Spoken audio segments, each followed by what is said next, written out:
Good evening. Let's get started. If you have not signed up, please do. Want to grant an opportunity for everyone to have a say in what on the comp plan. So today is October 2nd. Welcome to Committee on Ordinance. The time is 5:40. I'd like to welcome you all. Thank you for being here and participating. Madam Clerk, please call the roll. Chairman Espinal, Present. Vice Chairwoman Peterson, Present. Councilwoman Harris is absent, Councilman Vargas, present. Councilor Royas. Present. You have 4 present and 1 absent. You have a quorum. Thank you. We're joined tonight by Councilwoman Anthony. Thank you so much for being here. Councilor Joanne Ryan, thank you. As well as Councilman Goncalves. Thank you for the Department of Planning and Development, our policy team, and everyone that is here tonight. Thank you so much. Madam Clerk, item number 1. Item number 1 is an ordinance adopting the City of Providence's official comprehensive plan. Thank you. And I have a couple of exhibits. It's Exhibit C. It's many comments, so we're grateful and thankful for everyone for participating and also for submitting your comments. I'll entertain a motion to enter into the record Exhibit C. So moved. Moved by Councilor Peterson, second by Councilman Vargas. All in favor, aye. Opposed? The ayes have it. Thank you. Also, a proposed zone change map, 618, which will be Exhibit D. I'll entertain a motion to enter into the record Exhibit D. So moved. Made by Councilor Peterson, second by Councilman Vargas. All in favor, aye. Opposed? The ayes have it. Okay. City Sergeant, would you please bring me the list of people that have signed up?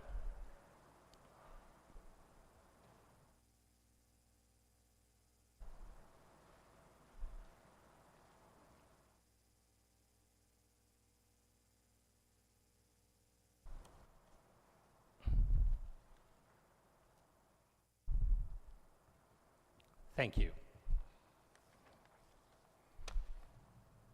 All right, and to get us started, we'll start off with Mr. Bob Baser from Department of Planning. Mr. Aza, please. Thank you very much, Mr. Chair, members of the committee. My name is Robert Azar. I'm the Deputy Director of the Department of Planning and Development.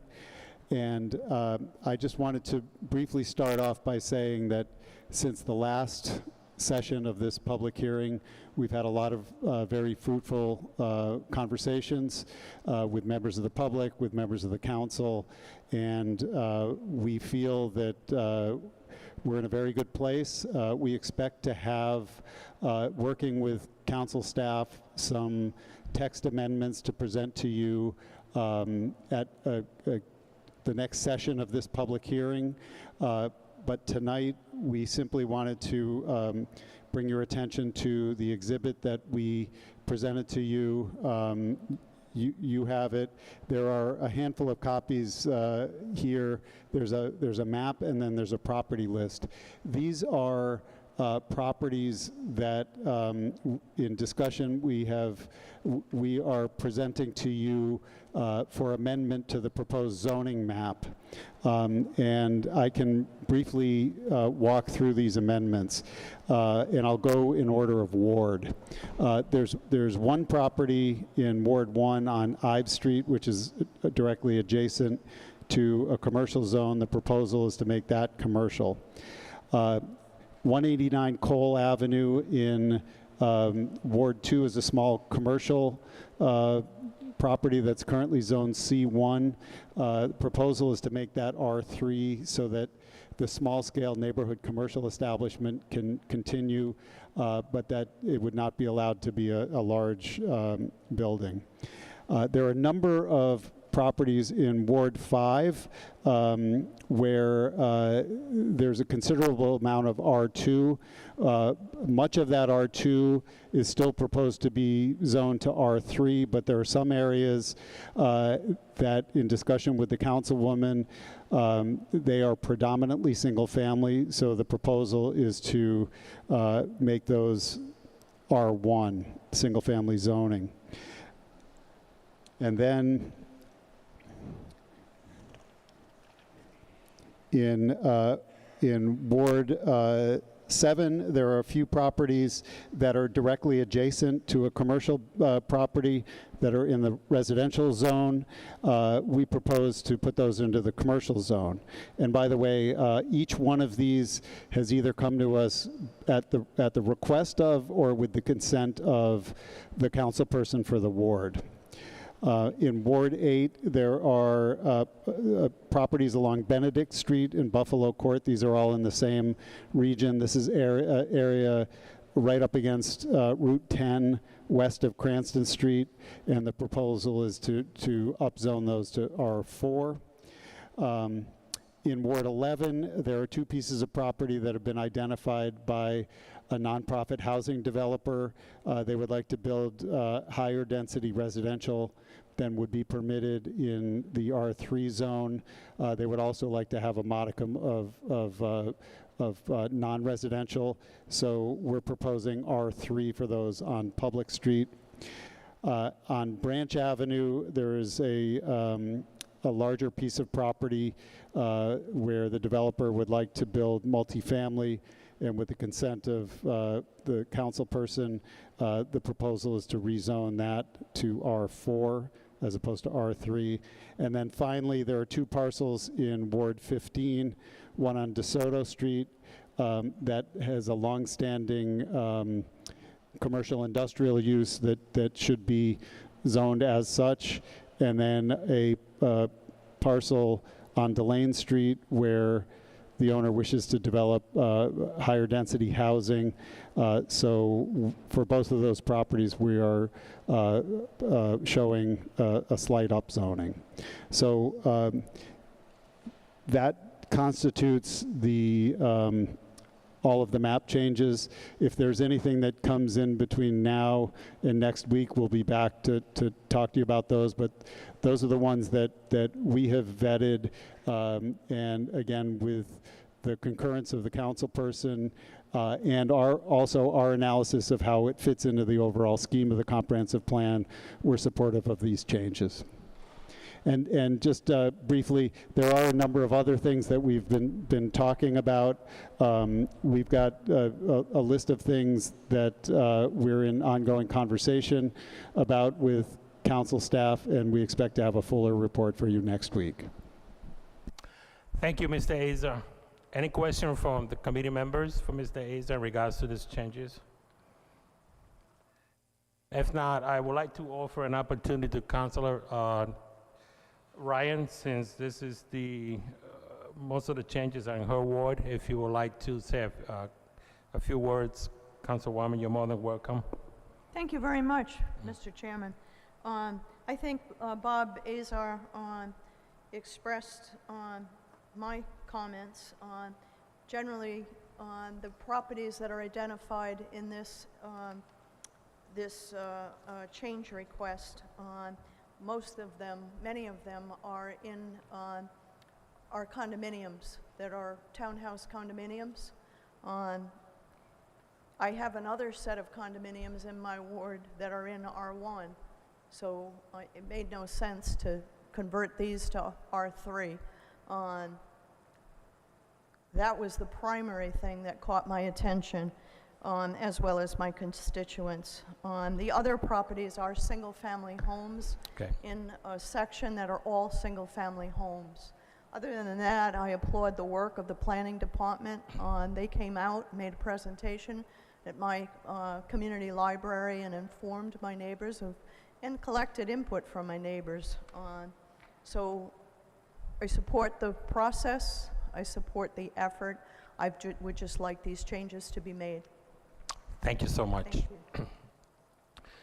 All right, so now let's get on with the members of the public that have signed up to speak, and the first person is Justin Baptista.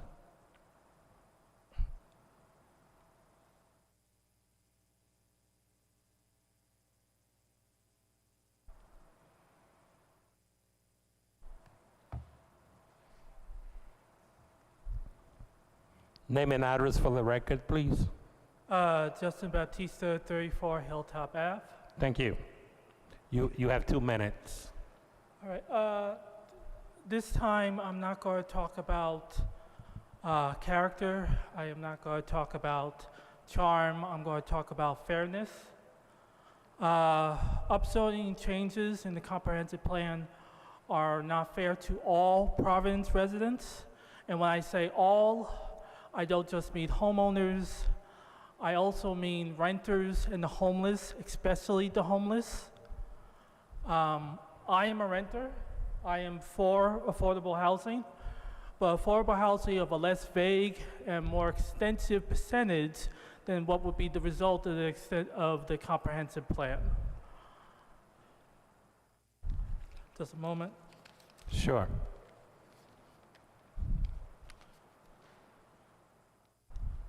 In areas with the most space for it, instead of the other way around, because the more space for those who would benefit, the better, right? The comprehensive plan is meant to represent progress for Providence in the next 10 years. 10 years. With that in mind, affordable housing must be more than a semi-Pacific standard. It must be the most effective requirement for all new residential housing, for all of Providence, a requirement that complements the city, not upset it. Because at the end of the day, that's what this is all for, not sides, but Providence as a whole. No one's island. Thank you. Thank you. Rochelle Lee.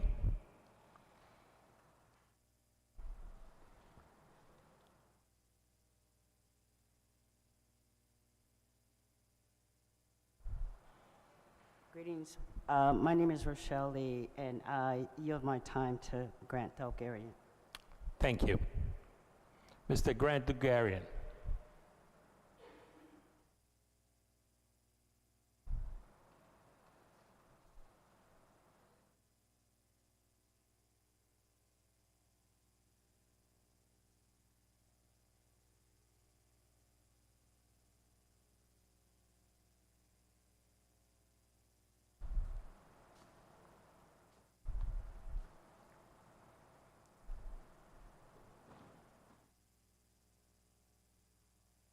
Good evening, Grant. Good evening, how are you? Housing. I'm glad that Bob Azar is making some specific changes to some of the blanket overall changes that he proposed last week or last hearing. But I am still not supportive of the rest of the blanket. To change R2 to R3 makes no sense at all whatsoever. It's not planning, that's sort of slash and burn. I grew up second floor of a 3-family house in an R2 zone. We had a mixture of R1, of single family, 2-family, 3-family. It was crowded enough. We don't need to change stuff to make it overcrowded. That's why people left urban areas, especially Providence, after World War II. 1950, we were a population of 250,000. In 2 decades, we lost 40% of our population. We're now gaining some of it back incrementally. But the reason people left was they wanted a little more elbow room. They wanted to raise some kids, have a little place for the kids to play. I didn't have a place to play. Played in the street. Broke my share of windows, repaired every one. But that's not what we want. We want a little more elbow room for folks. Also, what happened to the concept of starter homes? Starter homes, are small homes on small lots. We have small house lots, 50 by 100, 5,000 square foot lots. Let's maintain them and retain them. What I requested from the Department of Planning and Development, didn't get, was from 1950 to 1970, and 2020, those 3 decades, what was the census of the city of Providence by census tract, 1950 and 1970 and 2020, and what were the dwelling units by census tract in 1950, 1970, and 2020. And I divide dwelling units into two categories: family dwelling units and individual dwelling units. And how do you do that? I think the Census Bureau does it by household number. How many people in the household? So my sense is that if it's what used to be called efficiencies, dwelling units with 0 bedroom or 1 bedroom, what are the numbers by census tract? And then any dwelling units that have at least 2 bedrooms or more, those are family dwelling units. What are the numbers by census tract? 30 seconds, Mr. I hear Dugarian. you. And Thank so, you. I have made a copy of my census tract, which is 33. I've made 6 of them for you guys. And I could fill in every street on this map, the names of every street. But what we want to do is learn where we lost population and dwelling units. And that will give us the information as to where we want to be focused on endeavoring to replace, retain. And so that's my request. Thank you, Mr. Dugarian. Thank you so much. I leave that here. Thank you. And what happened to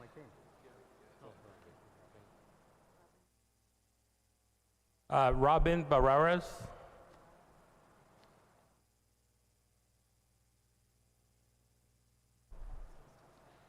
Good afternoon. Thank you for... Good evening. Name and Robin address? Baradas. I Thank live you. on Valley Street in Thank Providence. you. Go right ahead. That neighborhood's earmarked for some growth. I hope it stays affordable, unlike the one I had to leave in Federal Hill. Thank you. Can't really afford $2,000 for an apartment anymore. I'm with Kennedy Plaza Coalition, and we've been boots on the ground in Kennedy Plaza. We also have a website that folks can sign up on. We have passed out flyers, we have hung up flyers, and we've talked to lots and lots of riders from every point of our population you could name: elderly, parents, students. There seems to be quite a number of people, myself included, who would like to see the bus hub remain where it is. And that being said, we would like to have that line within the plan removed that talks about moving the hub.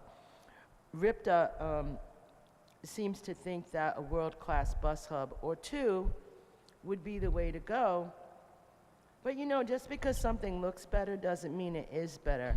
I even spoke to folks who don't live in Rhode Island and love the fact that they could get off in the middle of the city and go to the mall and go to the movie theater and go to different restaurants. I also watched parents who were working and who had to run from one bus stop to another one. If you have 2 bus stops, that may not happen. People could lose their jobs. If you lose your job, then you're homeless. 30 seconds. We also have to think about the elderly. One of the proposed sites is way up near 195. If there are 2 sites, trying to get to the second one in the middle of February with the wind blowing against you with a walker is not exactly doable. The plan to gentrify this part of the city needs to be changed. It needs to stay inclusive. And we need to clean up the mess that we have now. Water Place Park, Burnside Park were once thriving. And so trying to replace that with new bus hubs is really not the way to go, I don't think. Thank you. Thank you so much. Carol Corelli. Coretti.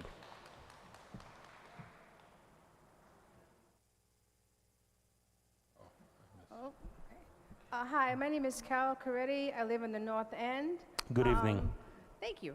My question to you is, I'm here opposing you want to eliminate, if a house is being built, having driveways put in.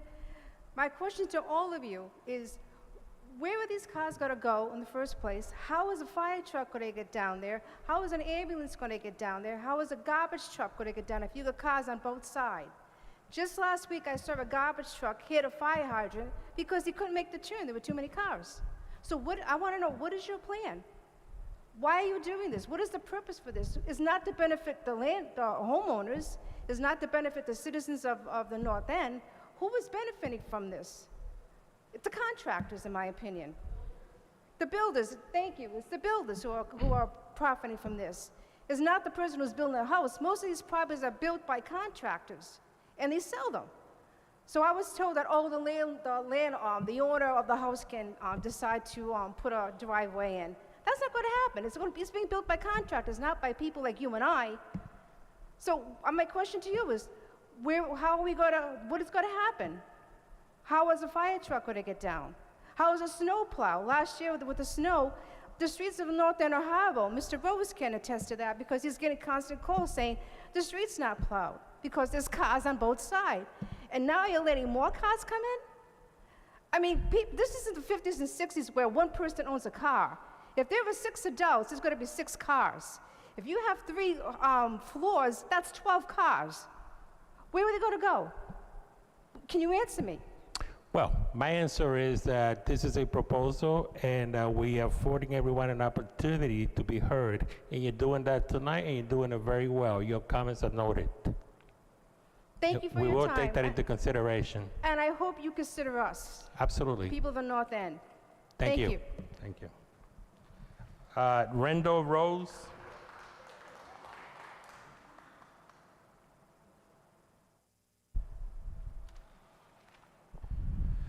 Thank you very much. I am also speaking on behalf of the Kennedy Plaza Resilience Coalition. We have been asking you repeatedly to take out the line from the draft plan that calls for supporting the process of moving the main bus hub out of Kennedy Plaza. So I understand I've been hearing a lot of support from council members. Really appreciate the support from council members on this issue. We have talked with the planning department about this. And as your packet says here, the planning department did a survey of Providence residents and about what their priorities were for the next 20 years. And the number 2 priority was provide safe, convenient, affordable transportation options.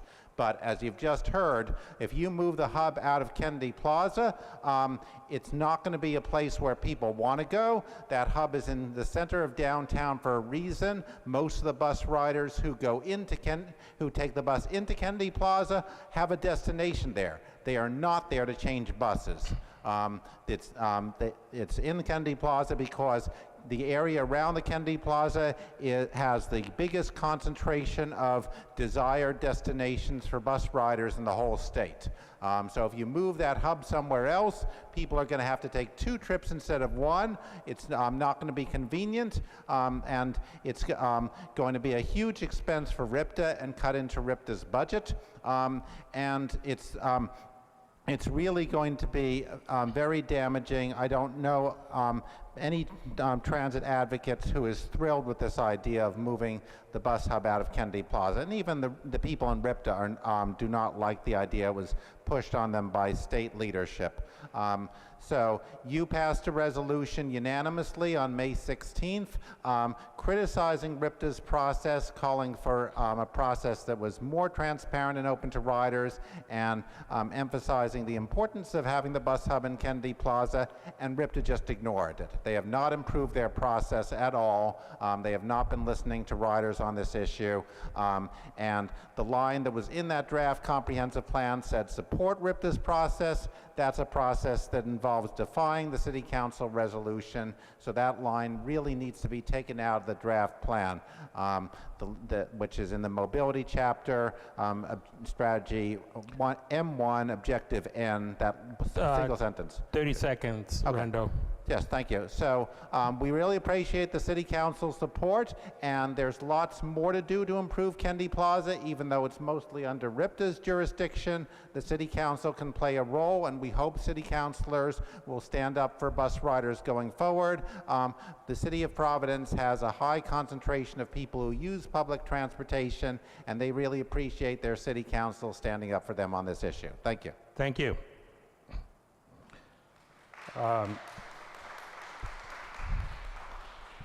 Chair. Councilman Reyes.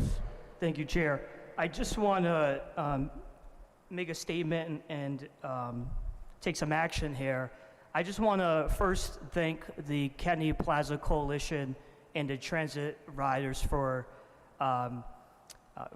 really standing against this and fighting against the relocation of the bus hub and Kennedy Plaza. I want to, send a strong message tonight and say that this body does not support the relocation of Kennedy Plaza. And I want to do that tonight by motioning that we strike out the line that endorses that in the comp plan. And so, Chair, if I could motion to strike out in the mobility chapter, we delete strategy N of objective M1 on page 37 regarding the transit center. I'd like to motion to strike that line out. I'll Thank you, Councilman. So a motion is made by Councilman Royers, and it's also second by Councilor Peterson. All in favor, aye. Aye. Opposed? The ayes have it. So this strikes out that line in language that pertains to the bus hub. Thank you. I'd just like to add that, your comments are taken into consideration. So I'll go back to Carol Corelli. She had a number of questions saying, what are you going to do? What are you going to do? Well, this is the result of the committee and the council hearing your concerns. So that's why it's important that you write to us and that you come and testify. So thank you. Janet Corelli.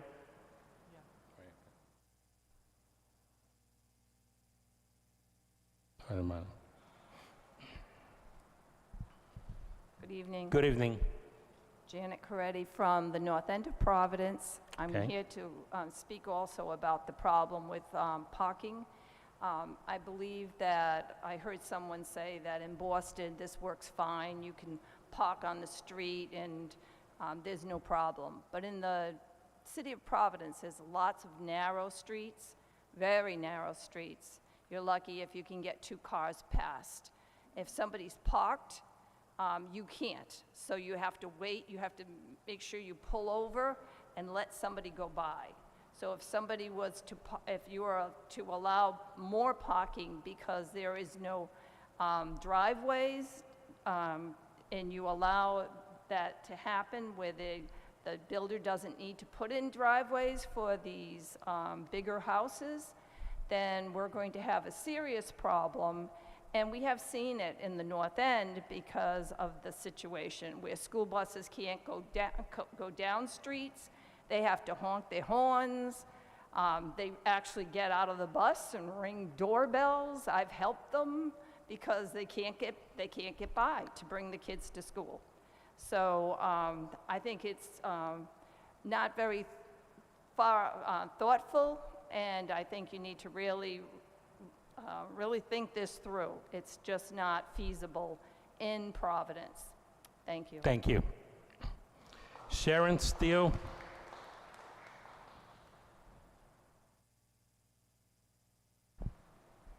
Good evening. Good evening. I'd like to thank Chairman Espinal and the committee for hosting this. I have 3 issues. I have a map that I'm going to pass around that you can see, but for now it's pretty big, it's hanging out there.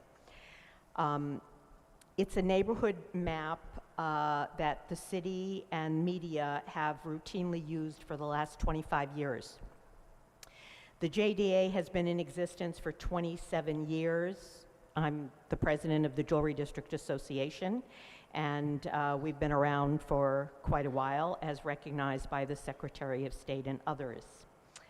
Though we are small, we generally punch above our size. We have had and continue to have more development than any other neighborhood in the city. We have the majority of the 195 parcels in our district that are either under development or soon to be developed. We have nearly all of the parcels that Brown has under development or intends to develop. We will generate more economic development for the city of Providence than any other neighborhood in the foreseeable future. We have under construction 200,000 square feet for state and private lab building that will provide a minimum of 300 jobs. Brown's Danoff Science Laboratories, a 300,000 square foot building that will employ 700 people. 2 buildings, 1,000 jobs in the next 2 years. We have 200 units of residential that will literally start first quarter of '25. Parcels 14 and 15, currently in design, another 200 residential units.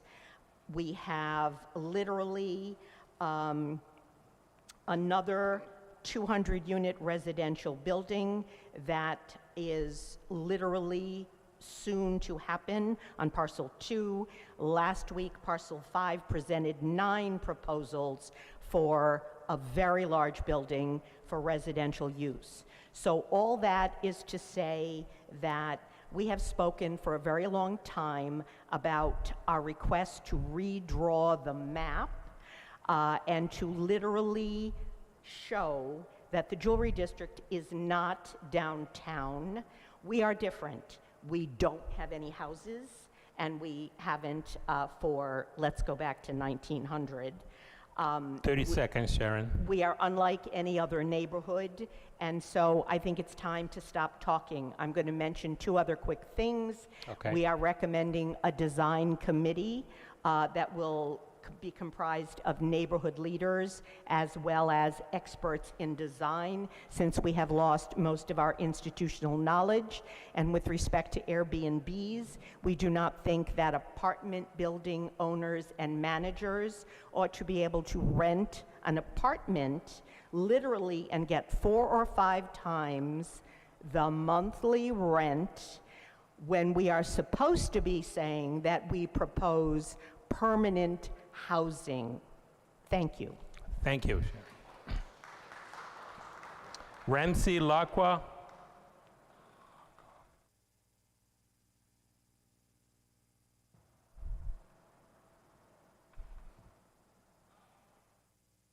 Ramsey Aloka from the North End. I'm here to speak. Good evening. Good evening. I'm here to speak about the elimination of the parking spaces requirement under the zoning ordinance. And that is really a very bad move, because right now all the streets are congested with many, many cars due to residential areas. So to give you an example, most of the R2 zones became R3. And right now, R3 permits 3-family dwelling, no matter what size lot. The density is gone. So most of these lots, they are like 2,500, 3,000, 4,000 in an R3 zone. You can build a 3-family house, and then you eliminate the parking. So the 3-family require by zoning 3 parking spaces. And then the state introduced the ADU, accessible dwelling units, so that means 4 units could be put on that property. And once you put the 4 units, realistically, you're gonna have 8 cars. And with no parking, the cars will be all over the street, there'll be congestion, there'll be accidents, fights between neighborhoods. So it is very bad move, and I applaud the council to dispel this and not change the zoning ordinance with that regard. And I Thank you, Mr. Locke. Thank you.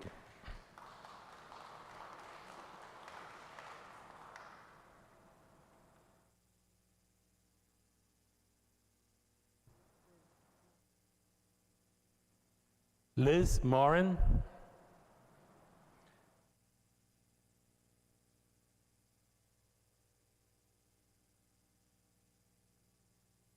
Good evening. Good evening. I am the president of the Mile of History Association. Is that better? Much Thank better. you. I am the president of the Mile of History Association, and at the September 16 City Council meeting, I testified on behalf of the Mile of History, and I'm here for that reason again. My organization was formed to preserve and protect Benefit Street but lessons learned there can apply citywide. Benefit Street fought against demolition during a period of urban renewal. My testimony on September 16 involved the importance of adaptive reuse and how adaptive reuse is the only way that residents and this comprehensive plan can come together. After the meeting, someone asked the smart question, why is adaptive reuse of older structures better than new build? So if I'm going to offer a few reasons. Number one, reusing existing structures maintains the neighborhood character. 2, quality of life is enhanced by neighborhood improvement of its architecture and infrastructure. 3, adaptive reuse is good for the environment since it uses existing materials and does not result in demolition and all the toxins that accompany it, reducing unnecessary waste. Number 4, recycling, reusing, and repurposing of already existing resources is smart development and should be incentivized. 5, materials in older structures are better quality, particularly wood elements. And finally, 6, once old structures disappear, it is impossible to replace them, and stories and memories are lost forever. One last thing, MOHA strongly supports the plan to increase design review throughout the city, bringing neighborhood participation into the discussion. As a first phase, neighborhood design review committees can offer guidelines and opinions to a variety of commissions, making a more efficient and open process for good development. Thank you. Thank you. Lily Bogazian.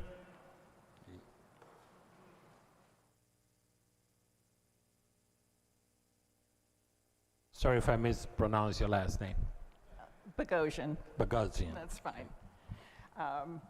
Good evening.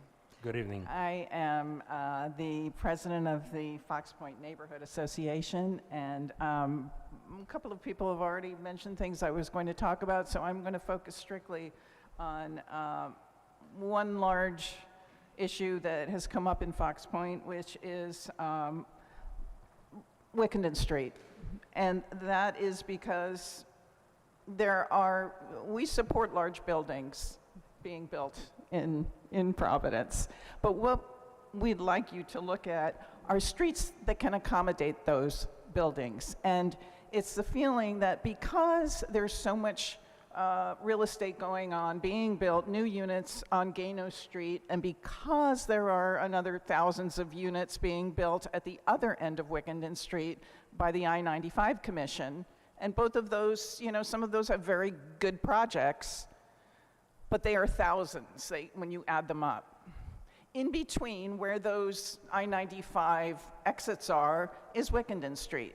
On the one side, Gano, on the other side, Wickenden, the I-95 Commission buildings that are to be built. And in between is this little two-way street that's Wickenden. I don't know how many of you have been there. You're welcome to join me for a coffee at the Coffee Exchange any morning. But the point is that there are local businesses, the Vartan Gregorian Elementary Schools there on that street, the Providence, the Fox Point Libraries on that street, Boys and Girls Club. It's a family-oriented place. There's also a lot of local businesses on that street, and they're small, and they're family-owned, some of them, or they're people that have, they've made their way up, and they're making it. And it's Wickenden Street that really is the heart of Fox Point. Other streets are doing well, but Wickenden Street is the heart. And with the destruction of some of these admittedly poor-looking buildings, they are allowing, even with the C2, the erection of the combination of these and going up. And so we're getting like a 75 apartment unit building with, with also really tiny units. The problem is that local businesses can't rent. They can't afford the rents. And we're going to see the destruction of this street that is what 90% of the local businesses signed on a petition saying they oppose that particular one on Wickenden and Brook, for example. So my point is, we would love to see you keep it at a C2 and not go to high priority density, because even at a C2, those buildings are being allowed. So we really have issues, and we're really respectfully requesting that you please protect this one heart of our community. Thank you. Thank you.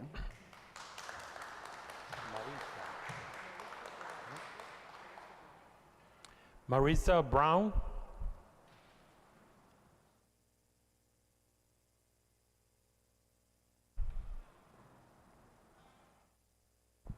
Good evening. Thank you Good so evening. much. I'm Marissa Brown. I'm the Executive Director of Providence Preservation Society, and I live in Fox Point. PPS issued statements on the comp plan in June and September, and in addition, over the last 6 months, we've organized 2 community meetings and 2 public programs related to the plan.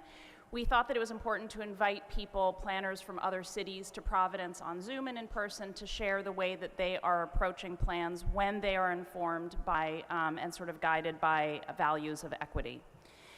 The upshot of what was shared there, and I think our own thinking about the plan at PPS, is that there is room for improvement. And there's still time to push the plan further, to make it more equitable, more accountable to community members, and much better aligned with Providence's climate justice plan. I've shared PPS's recommendations with each city councilor, members of the planning department, and the city plan commission.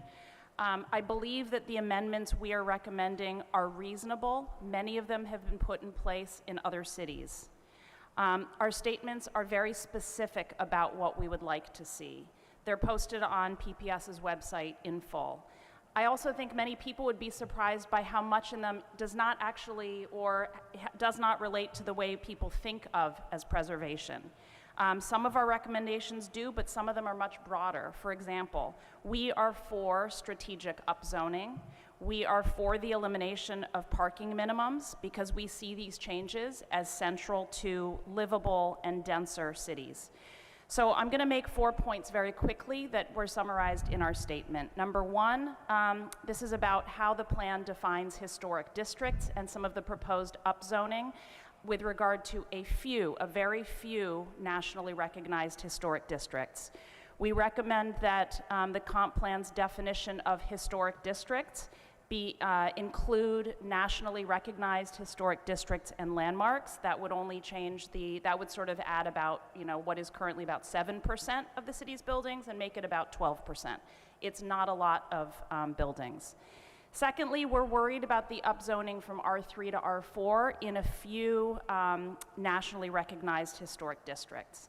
The reason we're worried is that this list, the National Register of Historic Districts, was created in the 1960s after urban renewal. It was created so that it wouldn't happen again. It was created so that whole historic neighborhoods, many of them belonging to people of color, would not be razed because they were seen as the easiest place to develop. So we are worried about the upzoning in some of the under-resourced neighborhoods that are National Register historic neighborhoods for 30 this seconds. reason. The few other points that we would make have been made here today. We are for a design review committee. We believe that the comprehensive plan should include summaries of the feedback offered by community members in the plan so people can see how feedback shaped the plan. And we also believe that the plan should include sections on the history of planning in Providence and how changes contemplated now are going to address the massive disparities in the city, because this doesn't take place in a vacuum.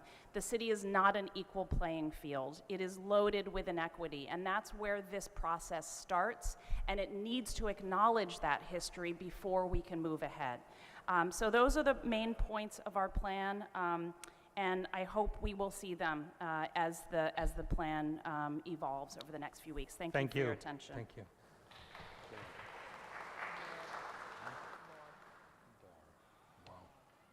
Maud Dar.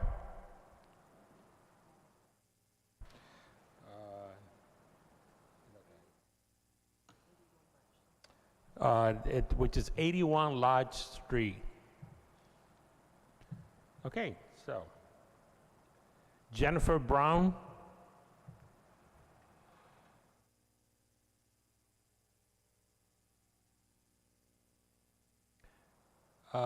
No, Jennifer Brown. Okay.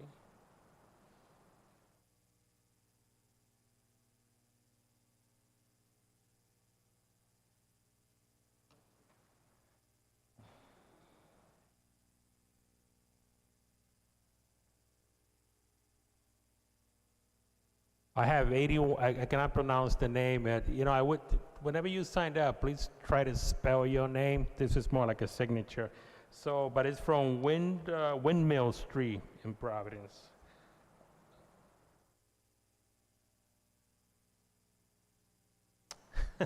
Good evening. My apologies. That's okay. Good evening. I'm Santa Adavaya. I'm from the north end of Providence. And I'm going to talk on two of my concerns. My neighbors, and I'm glad they were here to share our concerns about parking and not having parking spaces for houses. Everything they said, I echo. And I do also want to tell you that we're trying to organize the North End Neighborhood Association and build up the quality of life in the North End and revitalize the area. So it's a quality of life issue, it's a safety issue. I will take anybody around my neighborhood who wants to come with me, drive on Christopher Street and see what that street looks like when you decide you don't want houses to have parking spaces. It's not a good idea.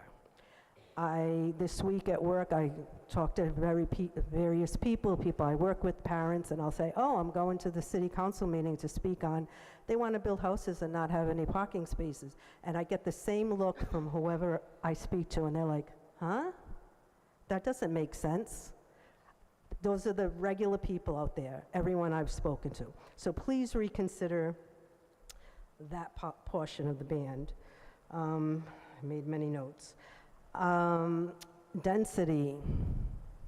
All I keep hearing is increased density, and I keep saying quality of life issues. Quality of life, what are you going to do to the quality of life? I'm a lifelong resident of Providence. I've traveled all over the place. I've lived different places for school, graduate school, etc. This is not New York City. This is not Boston. This is Providence. And some places, you can have increased density, downtown, all the old buildings, rehab those. But neighborhoods where there's single, double family, some triple family houses, you don't need to increase density because there's probably a lot of illegal apartments in those places. I'll bring you on a tour of my neighborhood and show you them, okay?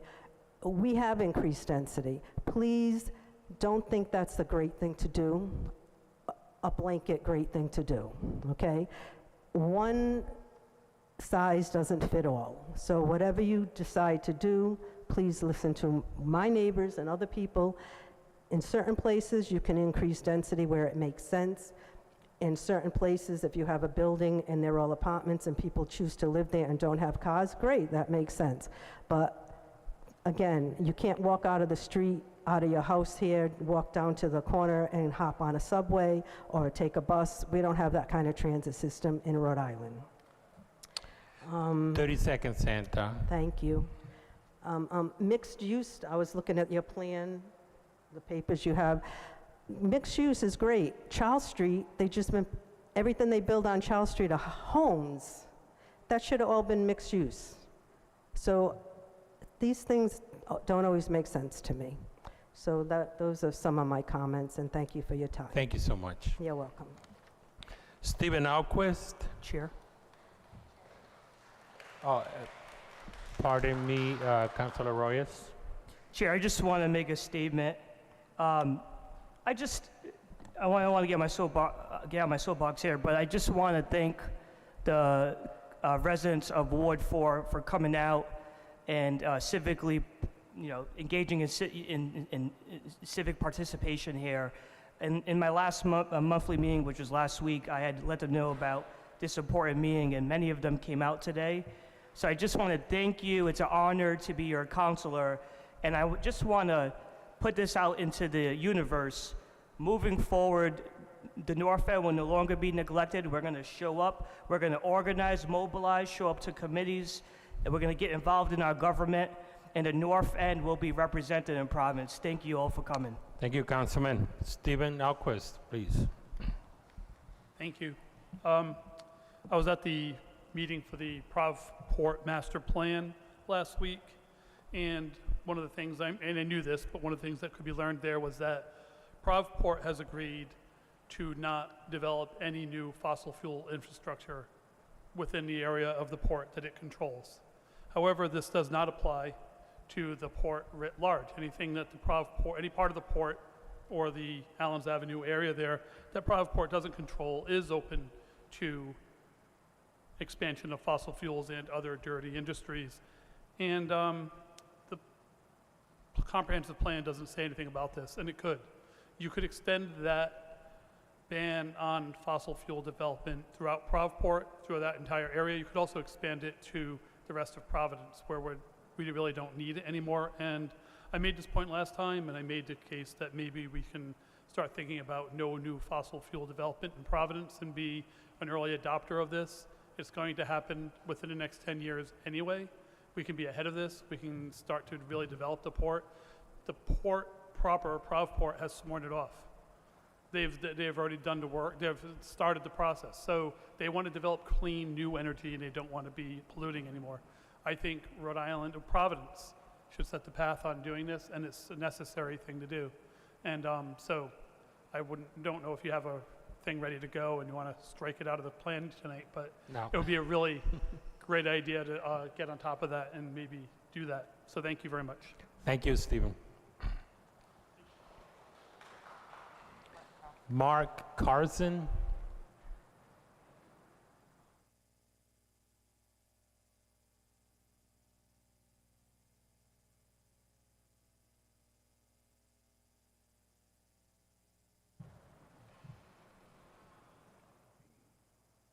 Good evening, Mark. Good evening, councilors. Thank you, Mr. Chairman, committee members, councilors.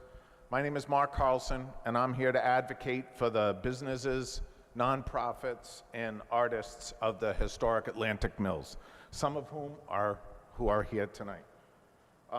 We need to, or what we're here to advocate for is the need to keep the zoning and the mixed use of the historic Atlantic Mills complex as the same.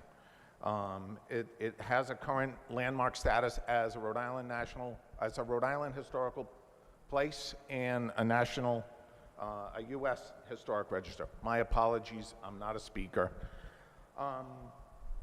We also want to keep the historic district and commission to help keep the oversight alive and to protect the integrity of a striving community.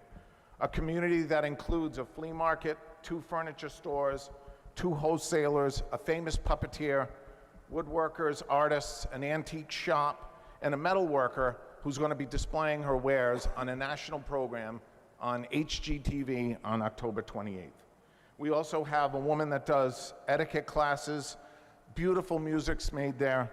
We have a nonprofit, we have 3 nonprofits, one of them including Oneyville Neighborhood Association, that teaches people of the area English classes, that also do Mother's Day classes, that do Father's Day dinners. We also have a church, and in that church we had a wedding this past April. It still gives me a smile to be able to talk about the fact we had a wedding in the Atlantic Mills. We also had a student from the Met School this past year do an interpretive dance about the historic Atlantic Mills and what it meant to her. And I went to her class at the Met School, and it was such a joy to be able to do. Right now, we are an economic home for about 500 families that either work in the building or in the flea market. 68% of those are local owners and workers. If this zoning change or this mixed use change takes place, it'll be a cost to this neighborhood and to the city of Providence. Thousands more also buy furniture, shop at the flea market, buy antiques and art, spend money and time in the city of Providence. As the sign says on the building, good space cheap. We need to keep a place that's not $22 a square foot. We need a place that's $6 a square foot. In your own key policies, we tag off 8 out of the 9. The only one that we don't tag off is housing. 30 seconds, Mark. Thank you. It is important that the current plan and the HDC continue to protect buildings like the Atlantic Mills, which was once, the HDC, which once was 340 buildings, is much, much less due to gentrification. Don't try to fix something that isn't broken. What we have at the Atlantic Mills isn't broken. It needs to be protected and to be expanded. Thank you very much for your time. Thank you, Mark.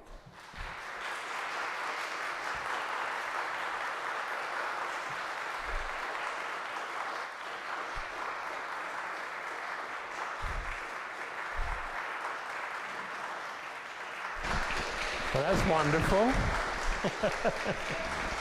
Mr. Azar, please. Thank you, Mr. That's a Chair. very popular subject, huh? Thank you, Mr. Chair. I'm not sure this mic is working very well, but can you hear me okay? You want to come up, because I can't hear you. Also like to acknowledge Council President Miller is also joining us tonight. Thank you, Council President, for being here. Thank you, Mr. Chair. I just want to note that the comprehensive plan does not propose to change the zoning for Atlantic Mills. That's not in the document. Problem solved. Thank you. All right, let's hear it. That's good. You know. All right, Greg Garrett.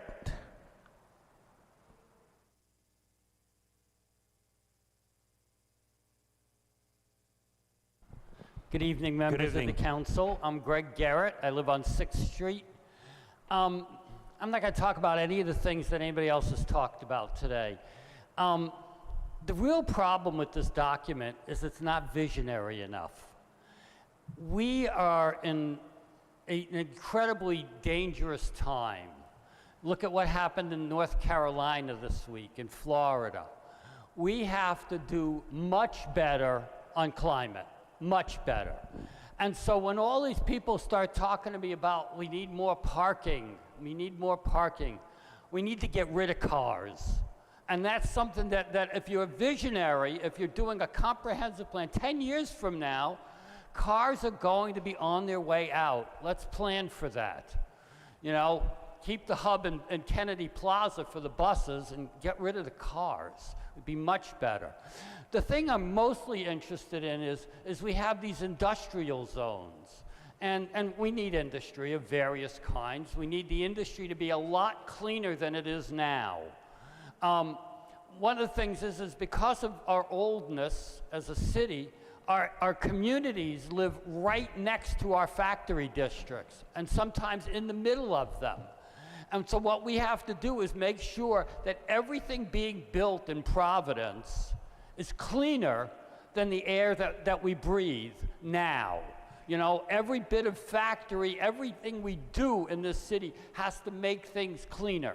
And we're not doing that in this comprehensive plan. We're putting more industry in the same places, subjecting the same low-income communities to more and more pollution. We need to change how we zone for industry, and we need to make sure that we move industry forward rather than backwards. I've spent a lot of time looking at port issues, and, you know, we have the same thing. You know, when the Port of Providence says, I'm not really thinking about whether or not I'd get rid of those oil tanks, 10 years from now, if we're burning oil, you know, we're going to make Hurricane Helene look like a picnic. I mean, this is what we're facing, and we're not meeting the challenge. So I would say that this document is not ready for prime time, that it needs a lot more work. You know, clearly people have issues with the density of their neighborhood and what's going on there. And, you know, we have issues around downtown. And you know, the other thing, one last thing before I end, is we rely on the medical industrial complex for a lot of our economic growth. And that's a big mistake. If we look at how the medical industry handles our communities, it makes people broke. The insurance industry has gone crazy. The hospitals have gone crazy. We have the most expensive health care in the world, and everything we invest in the 195 district, in the hospital district, All those things make healthcare more expensive and less accessible. I teach environmental health to doctors, and they're all looking at like, there's just no way. We have to, instead of focusing on the highest tech, focus on public health and on primary care. And that's not what this plan says. It says 22nd, Greg. So what we really need to do is start to really plan for a future that is based on healthy communities. And this document, while it's better than the last document, and I sat through that, it's not nearly good enough. Thank you. Thank you.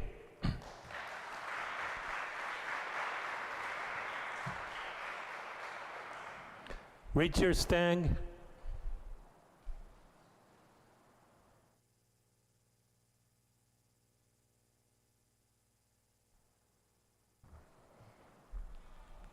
Good evening, Richard. Good evening. My name is Richard Stang. I am with Conservation Law Foundation in the Providence office. On Monday, I submitted comments to the city clerk's office and was told that they were dispersed to the council. And this was after meeting with the policy people for the council as well. In a nutshell, the comments would create a greater Port of Providence overlay district. The overlay district would be all around the greater Port of Providence area, the industrial area and the port area. And it would prohibit 24 uses in that area. The uses are lifted exactly from the Environmental Justice Act and Green Justice Zone Act legislation that did not pass this year. So it's nothing new. In our mind, there's no reason not to go along with this because unfortunately, this does not stop existing uses there, but it does stop any of their expansion and hopefully will avoid other uses coming into this area as well. I do have to make 2 small corrections to what I submitted. I will do that tomorrow and send it to the clerk so she can send it around as well. They're just clerical corrections to make it more understandable. Okay. Thank you very much for your time. Thank you, Richard. Thank you. Tyler Romero.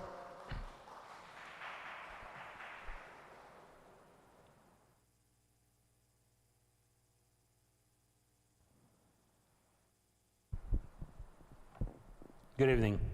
Good evening. My name is Tyler Romero. I live at 174th Street on the east side of Providence, and I'll do my little stump speech first. I've had the opportunity over the past 9 months or so to participate in various comprehensive plan committee neighborhood and citywide events where the planners and design team spent hours reaching out to neighbors, residents, owners, and renters in getting feedback. An extraordinarily long and arduous process that has brought about, I'm sure at this point, thousands of pages and hundreds of minutes of public testimony to bring what's in front of you today, which is a comprehensive plan. I'm in favor of adopting this historic and progressive comprehensive plan to address the issues that our community faces today. We are currently in a housing crisis, period. The data shows that we're not down a couple hundred units or a couple thousand units, but we're down by tens of thousands of units to address what our community, Providence, needs to be at housing net positive to address the housing crisis. That means high rent and high housing prices. And one major way to do that is to increase the supply, to allow organic growth in our communities from ADUs to increased upzoning techniques. Additionally, what that means common sense-wise, is to increase housing along existing transit corridors. Providence deserves a world-class and accessible and safe transportation system in and out and throughout our city, and it makes sense to have increased density along those existing routes. So please keep that in mind as we move forward, and the comprehensive plan does address that. Finally, that thinking about equity and justice within the comprehensive plan, in the past century, we decided to bulldoze the heart of Providence with a giant highway and increase density along existing marginalized neighborhoods like the south side of Providence and the Mount Hope area. And we left alone existing rich white neighborhoods instead. That needs to change. There needs to be equity. I would like more neighbors where I live on the east side of Providence. Having said that, I'd like to address just a few things that have come up today. We do not need more design review boards. These boards are arbitrary. They take up so much time and make projects exponentially more expensive, and they address what I consider to be a dog whistle of character of the neighborhood. I don't support design review boards more existing than we already have. 30 seconds. Thank you. Two things. One, adaptive reuse. I'm fine with adaptive reuse. It is a tool in the many tools that we need to use to address the climate crisis, but it is not the end all be all. And in fact, sometimes it harms more than it helps. With the last couple seconds that I have, I want to ask this. Why are we so afraid of neighbors? Why are we so afraid of bringing more people into our communities? If you want to look at statistics, the data does not show an increase of crime, an increase of in transients. These are our neighbors. These are human beings. And just because they may not look like you, maybe they're in a different socioeconomic class than you, doesn't mean they're bad people. So I want more neighbors in my neighborhood because Providence is for everybody. Thank you. Thank you.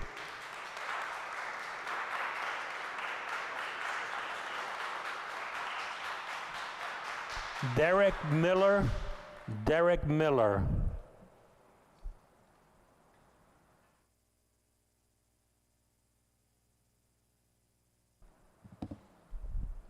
Good evening. Good evening. Thanks for having me. That is a tough act to follow. Derek Miller, 131 Tabor Avenue, east side of Providence. I live on the east side in a currently R2 district north of Wayland Square. I think the new comprehensive plan is forward-looking and ambitious, and I generally support it. But my comments today have a pretty narrow focus. I support increasing the density of R2 areas to R3. Many houses in my neighborhood are very, very large, but they contain only one or possibly two units. This gentle upzoning would allow for adaptive reuse, the creation of another legal apartment within the existing building envelope. This would chip away at the supply issues that cause our current housing crisis while maintaining our very valuable neighborhood character. Due to all the changes in the way we live between the year 1900 or so and today, there are many large houses in my neighborhood that have very underutilized space, empty 6th and 7th bedrooms that are just for storage, music practice, or seldom used guest areas. Under this change, the homeowner could opt to create a high-quality apartment, increasing our housing supply. But under the current regulations, this 2 to 3 family adaptive reuse would not be allowed, except in exceptional circumstances. That's why this proposed R2 to R3 upzoning is so important, allowing for gentle updates to existing homes to add another apartment. I believe the proposed upzoning really threads the needle, doing our share to remedy the housing shortage while maintaining the character of our historic neighborhood. Thank you. Thank you.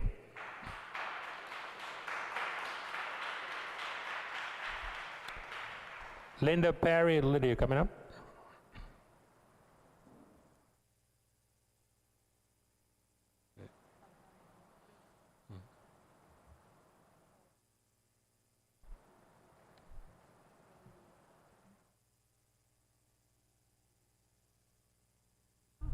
Good evening, Linda. Hello, and thank you everybody for being here. I am in favor of the design review concept because we have a lot of buildings that are happening that the builders and the developers have carte blanche and they just go ahead and do what they want, but we need oversight from people from the neighborhood. I am in favor of adaptive reuse. In my neighborhood alone on Allens Avenue, there's 2 giant buildings, Danecraft and Armburst Chain. I've reached out to SWAP and other people. Those could be right on the bus line. Those could be apartment buildings with commercial downstairs. Could revitalize Washington Park. I'd hate to see it be Balvor property and part of Lifespan that we don't need. That's owned by a New York concern that doesn't have tax to this city. College boarding houses, AKA parking.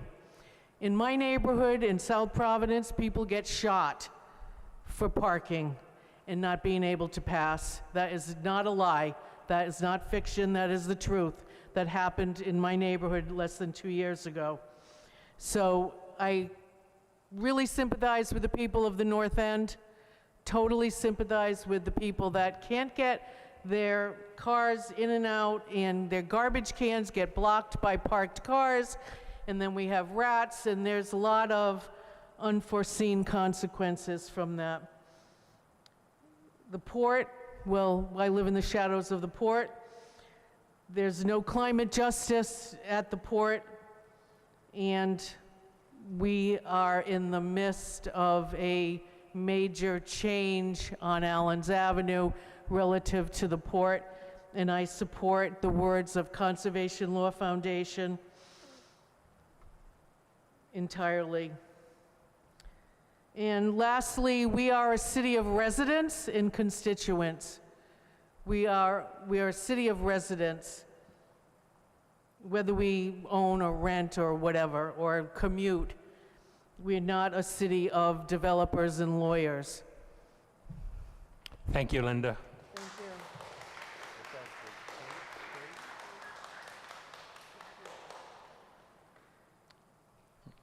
Kate Shapira, I think. I think so.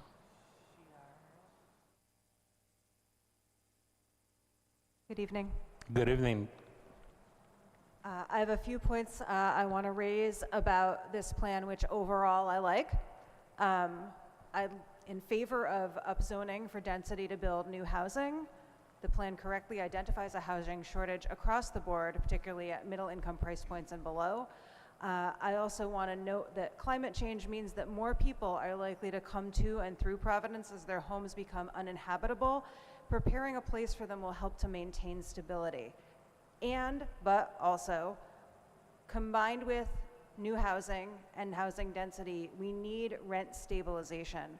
New housing and repaired and maintained housing alone won't address the part of the housing shortage that comes from ever-rising costs. When people can afford to stay in their homes, it increases stability in their working lives and their children's schooling. Rent stabilization will help people keep jobs and prevent learning loss.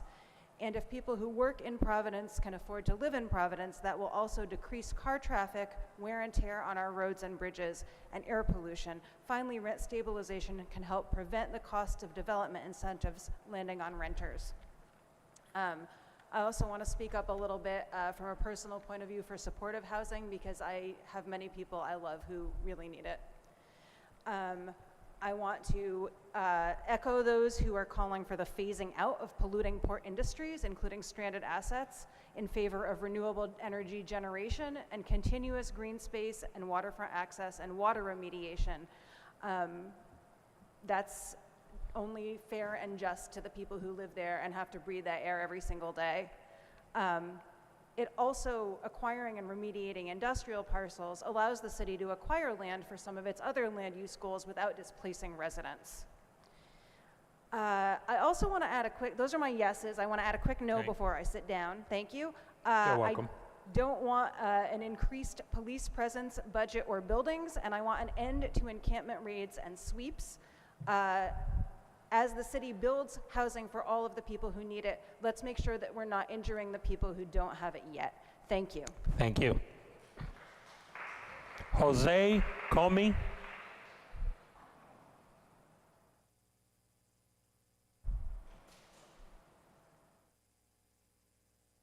Good evening. Hello, good evening. So my name's Jose Comey. I live in Ward 10, and I'm also a member of the Washington Park Neighborhood Association. And today I'm just gonna, kind of go through. I did send to City Clerk a letter that I wrote, and I'm just gonna focus on one of the 11 points that I had made on the comp plan. I think this one is on accountability of the constituent representation, ensuring city council members serve the people. So one of the glaring oversights in the comp plan right now is that it lacks a formal requirement for city councils to be held accountable for their constituents. So while city councils are elected to represent the interests of the community, there is no clear or legal process for removing or disciplining members who fail to adequately serve their constituents. A good example would be Phoenix, Arizona, and their plan. City councils are required to maintain active engagement with their districts, and failure to do so leads to a formal process of removal. The process can be initiated by a complaint from the constituents. That follows a formal investigation, and if the council member is found guilty of neglecting duties, for example, they would be removed before the office term ends. This really gives confidence in the concerns of the constituents are being heard and addressed in a timely manner without having to wait for the next election cycle. So that's kind of my suggestion. There's other ones that I pointed out, but I think that's one of the key glaring ones. I've been to a number of different community meetings, and I've seen maybe the lack of representation there. I would like to see that happen a lot more. Thank you for your time and consideration. Thank you. Andrew Poyant.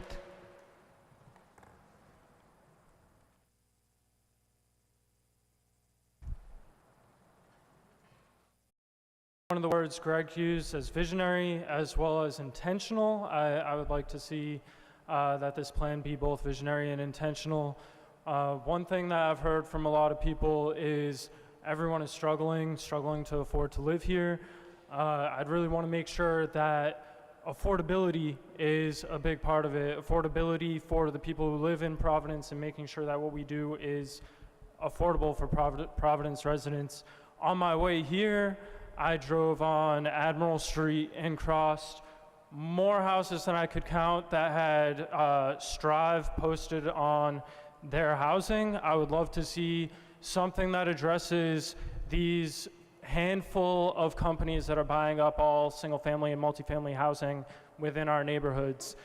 Whether it's limiting the amount of single-family and multifamily houses that they can own, whether it's having a progressive tax rate based on the number of single-family and multifamily houses one entity owns, and making sure that it includes subsidiaries, so that way people can't just try to find loopholes to be able to get out of this.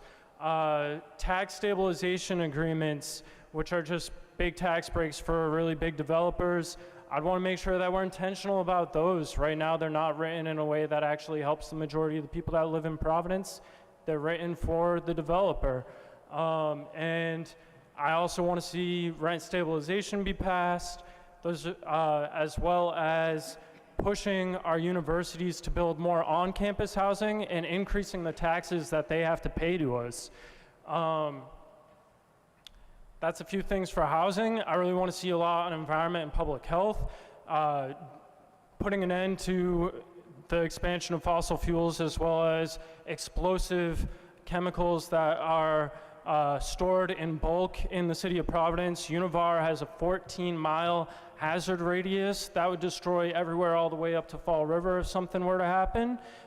They were recently fined last year by the EPA $800,000 for violations, including here in Providence.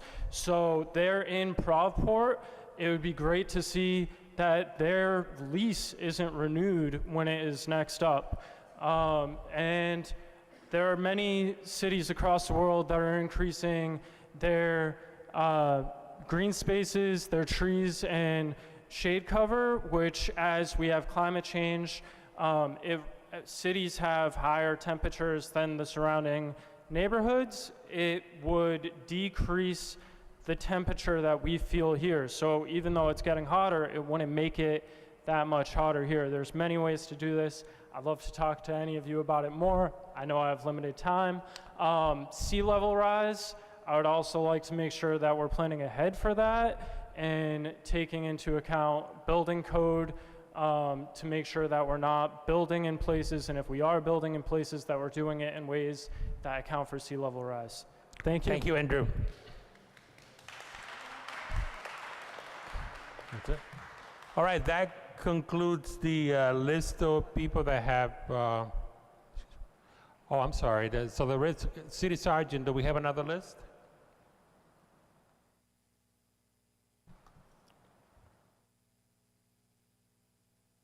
Thank you.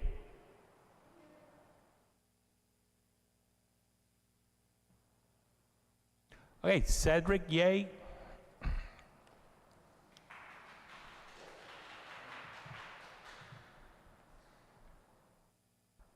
Hello, good evening. Thank you so much for the opportunity to speak, and thank you so much to the planning staff for all your work on the comp plan. My name is Cedric Yee. I'm a high school student, and I live at 43 Irving Avenue, and I wanted to speak in strong support of the proposed upzoning in the comp plan. I'm sure you know that perhaps the biggest issue facing Providence in the next decade is our unprecedented housing crisis. We have the single highest rent increases of any city in the nation, and in the comp plan engagement process, the single highest ranked priority was build more quality affordable housing, and 70% of respondents agreed or strongly agreed with the statement high density should be allowed in new housing development to relieve pressure on rents and home prices. For those who disagree with the upzoning, I'd be curious to hear about any research that was found that they used to come to the conclusion, because there's an overwhelming amount of research that has concluded building new housing units, even market rate units, is an incredibly effective way to increase housing affordability. A few examples: Supply Skepticism Revisited, an NYU paper by Bean, Ellen, and O'Regan, The Effects of New Market Rate Housing Construction on the Low-Income Housing Market by Mast, and Does New Housing for the Rich Benefit the Poor, on Trickle-Down Effects of New Homes by Kinstrom and Leung. Other cities have implemented the strategies outlined in the comp plan and have actually succeeded in preventing rent increases. Portland eliminated parking minimums and legalized 4-unit projects by right citywide, almost citywide, which slowed down rent growth to just 2% between 2017 and 2023, which is a full 93% lower than the national average rent increase of 31%. Minneapolis eliminated parking minimums, legalized duplexes citywide, and upzoned frequent transit corridors, and that froze rent growth at just 1%, which is 96% less than the national average. That is why I am incredibly supportive of the proposed upzoning proposed in the comp plan, including my neighborhood from R1 to R3, the legalization of small apartment buildings in more neighborhoods, legalization of triplexes in R2 zones, and legalization of ADUs and row houses by right citywide. Welcoming new residents will be 30 seconds. Okay. Welcoming new residents will be beneficial to the city in so many ways, providing more patrons to our local businesses and growing our tax revenue, for example, but evidence and experience shows that it will also be an essential step in solving our housing crisis that is displacing so many of our community members. If anything, I'd like to see the plan go further. I'm in support of abolishing parking minimums for how much they increase the cost of housing, and I'd like to see less restrictions on lot size and setbacks, and the legalization of more gentle density citywide, but especially in affluent areas. Thank you so much for your time.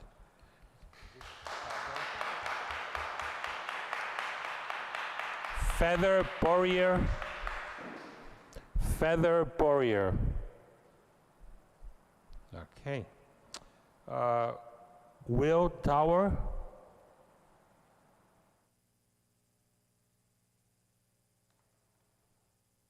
Good evening.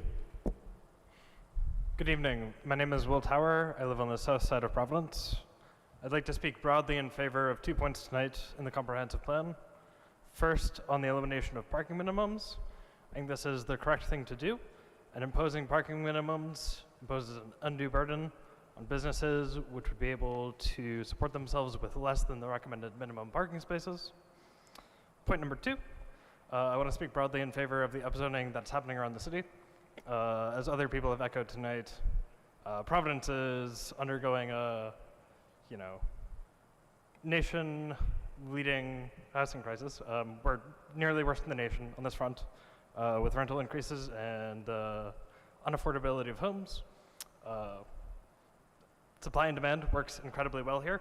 If we build enough houses, the affordability of housing will get much better, and we should seek to do that. Thank you. Thank you, Will. John Poning.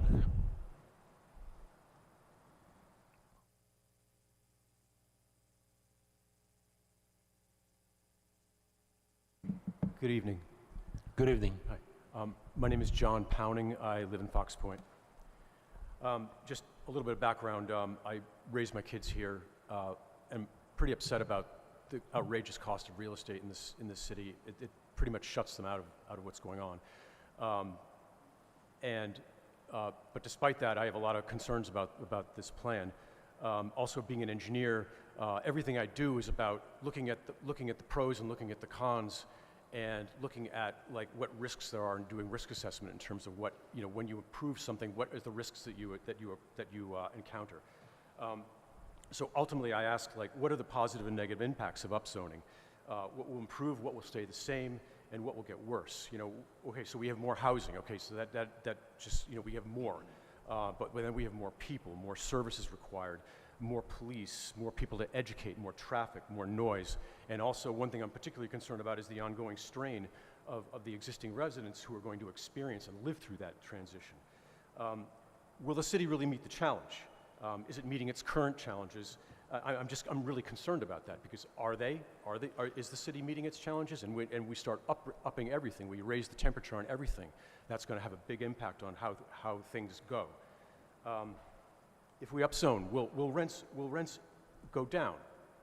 I look at some numbers here and there. I see, okay, yeah, they're going to go down a few percent. If we comprehend the fact that we're not just talking about demand, we're talking about pent-up demand. I mean, pent-up demand means that things are you know, that's going to resist price decreases.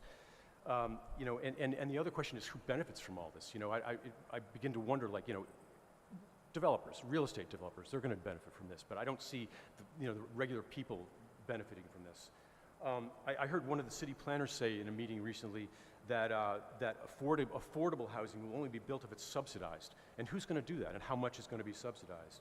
So in general, the theme here is like just deciding that we're going to build more housing without fully comprehending the risks and doing risk assessment is kind of it's only part of the job. And then I have to ask this question, like, what about other cities and towns? I mean, okay, so Providence, East Providence, Cranston, Central Falls, Pawtucket, they're going to absorb this problem. They're going to address this problem. What about Barrington? I always ask that question. What about Barrington? What about East Greenwich? What about the lower density towns and cities in the state? You know, who's going to be, you know, are we in the metropolitan area bearing this entire problem? What are they going to do? What about, and also the wealthier neighborhoods in this city? So in general, you know, I feel like this is all just about increasing, about like upping the temperature, and sustainable. 30 seconds. And densification isn't sustainable unless you look at it as a multifaceted problem. It's not just about housing, it's about transportation, it's about improving education, increasing education. I mean, there's just so many facets to it. It's not just about building more houses. Thank you very much. Thank you.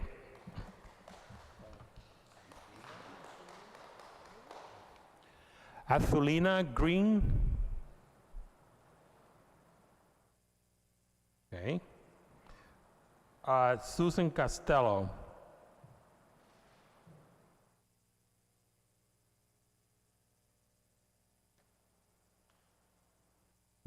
Hi, my name Good evening. is Susan Costello. I live at 13 John Street. I'm opposed to the upzoning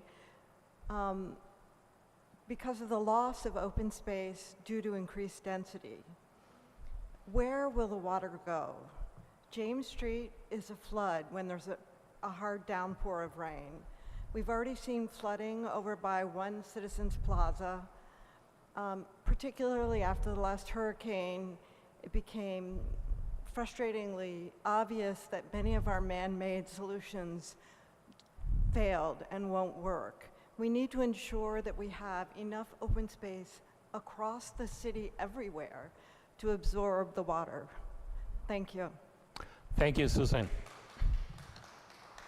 All right, so that concludes tonight's public hearing. We will be back here on October 9th at 5:30.